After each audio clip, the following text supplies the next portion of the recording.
Hi everyone, today we'll talk about how to fix or how to solve the problem of permissions on the application of Brave app weekly on settings. In this page we go to apps, default apps, app settings. On above you search about Brave app and we click.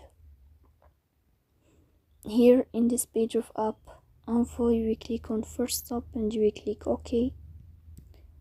Then you will enter to the window of storage.